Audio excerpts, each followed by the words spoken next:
Ini ada apa dengan kepolisian? Mestinya menurut saya Kapolri sudah, Pak, apapun yang dibentuk oleh istana, oleh pemerintah, kami akan tunduk dan patuh. Karena pasti niatnya baik. Tapi narasi dengan menciptakan tim tersendiri secara internal, artinya sebuah perlawanan senyap bahwa kepolisian bisa menyelesaikan kasusnya sendiri.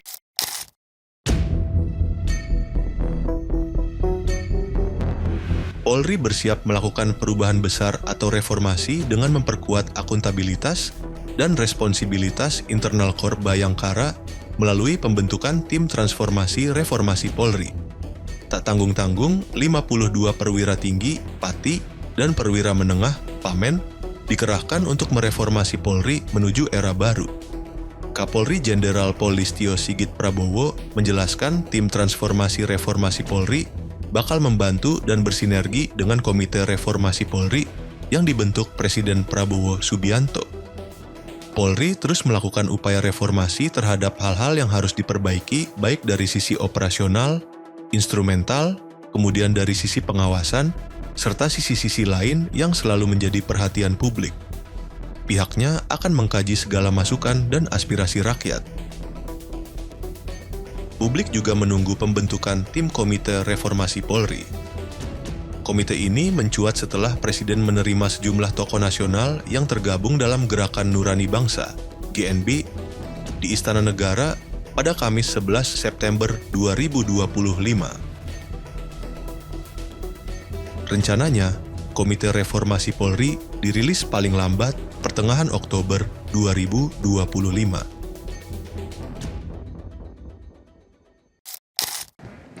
Silakan, ada tanggapan soal ini?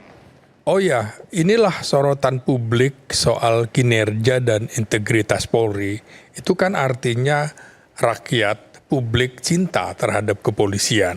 Artinya kalaupun kritik keras, justru itu karena cintanya begitu keras. Nah, saya ingin menyoroti begini. Pada saat Presiden melantik Jenderal Polisi Kehormatan Ahmad Doviri sebagai penasehat khusus Presiden bidang Kamtibmas dan Reformasi Polri, maka itu adalah sinyal bahwa Presiden ingin mengambil alih kendali terhadap reformasi Polri. Jadi dari istana, dari atas. Mengapa? Karena dianggap kepolisian setelah sekian puluh tahun, setelah era reformasi, tidak bisa memperbaiki dirinya sendiri.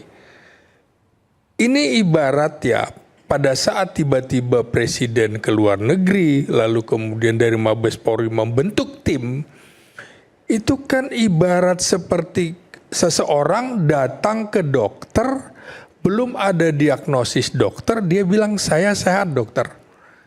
Artinya nggak bisa, seperti tukang cukur nggak bisa kemudian mencukur dirinya sendiri, harus ada pihak lain.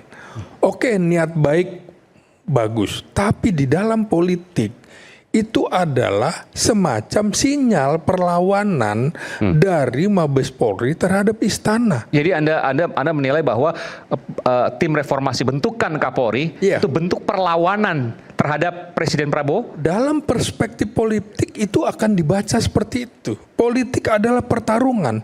Jadi adu dulu-duluan.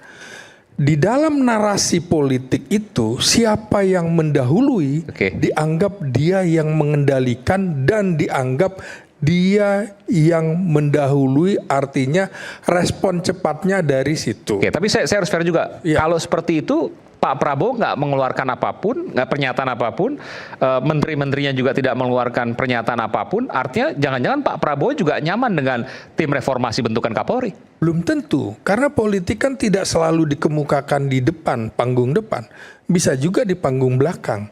Kita akan lihat nanti apa yang akan dikemukakan oleh Presiden. Apakah memang setuju dengan tim reformasi itu? Menurut saya mestinya menunggu dulu. Artinya begini, di dalam pemerintahan kan sudah ada jenderal polisi seperti Jenderal Polisi Kehormatan Agus Andrianto. Kemudian muncul lagi Ahmad Doviri. Presiden saya pikir berharap betul dari dua orang ini, itu kan juga dari internal Polri, yang kemudian pasti juga mewakili lembaga kepolisian. Dia kan purnawirawan, bukan orang yang di luar dari institusi kepolisian. Maka publik akan membaca, loh ini ada apa dengan kepolisian? Mestinya menurut saya Kapolri sudah, Pak, apapun yang dibentuk oleh istana, oleh pemerintah, kami akan tunduk dan patuh. Karena pasti niatnya baik. Tapi narasi dengan menciptakan tim tersendiri secara internal, artinya sebuah perlawanan senyap. Bahwa kepolisian bisa menyelesaikan kasusnya sendiri tanpa pihak lain. Tanpa harus dari istana, tanpa menghadirkan pihak-pihak akademisi, jurnalis, para praktisi. Internal semua nih? Iya. Oke. Nah ini kan mestinya tim itu harusnya, kalau Polri mau bikin, saya mengapresiasi kemarin misalnya Kapolri mengundang masyarakat sejumlah sipil, tokoh misalnya untuk berbicara di ya, depan. saya hadir, saya jadi moderator dan menurut saya itu sejarah karena tidak ada pesanan apapun do and don'ts-nya, lepas semuanya, itu menurut saya sejarah. Apa yang dikemukakan Pak Arianto tadi itu otokritik, bagus sekali kan? Ya. Kan harusnya seperti itu. Jadi jangan defensif loh. Tim reformasi yang dibentuk Kapolri itu defensif, beda dengan Pak Arianto bilang tadi. Ini ada 3 jenderal polisi purnawirawan dan mengakui semua. Kalau itu orang-orang di Mabes Polri cara berpikirnya seperti ini, good. Publik akan mengapresiasi dan juga jangan kemudian samakan di dalam beberapa kasus yang terjadi.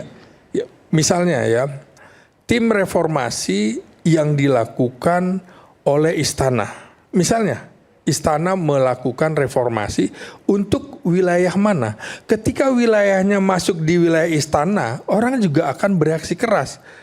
Loh ini kok jeruk makan jeruk? Harusnya pihak luar. Harus selalu berpikir seperti itu. Ini kan seperti begini ya. Ini bagi saya nanti seperti Dewan Revolusi yang dibentuk pada tahun 1965 ketika kemudian ada reaksi orang-orang yang dianggap, karena 52 orang ini kalau terjadi pergantian Kapolri itu bisa menjerat mereka, dianggap sebagai timnya Jenderal Listio Sigit Prabowo. Agak repot juga menurut saya. Padahal belum tentu gitu ya. Padahal belum tentu. Menurut saya masih banyak kok polisi yang bagus, walaupun yang buruk juga banyak. Ya inilah yang kemudian reformasi internal kepolisian harus disoroti oleh publik, karena betapa banyak misalnya dari lembaga-lembaga hukum, kehakiman atau Mahkamah Agung, kejaksaan, kepolisian dan KPK, polisi berada di titik nadir. Artinya memang harus ada yang diangkat, harus ada reformasi. Bahkan saya pernah mengusulkan kalau memang tidak ada lagi polisi yang bagus dan terpaksa harus dilakukan kondisi darurat, ambil saja dari yang purnawirawan, masukkan kembali untuk situasi 2 tahun. Misalnya Jenderal Arianto tadi, kemudian Jenderal Dharma Pongrekun, seperti atau kejaksaan siapa gitu ya, misalnya, seperti kejaksaan. misalnya seperti itu. Niatnya untuk baik gitu. Nah ini menurut saya polisi mestinya lebih legowo dalam pengertian nggak apa-apa, himpunlah semuanya. Jangan kemudian yang mengkritik, oh ini dari dulu benci polisi, nggak ada tuh. Saya itu dari tahun berapa saya kenal Pak Arianto Sutadi sebagai jurnalis, selalu diskusi. Liputan tahu borok-boroknya seperti apa. Jadi bicara tentu ini persoalan empiris yang kita kemukakan. Ada data, ada fakta. Dan saya juga kerap diskusi dengan Prof. Kiki walaupun berbeda pendapat. Selalu seperti itu. Nah jadi menurut saya Dalam perspektif politik, ini adalah perlawanan klandestin yang dilakukan oleh Jenderal Listio Sigit Prabowo terhadap Presiden Prabowo Subianto.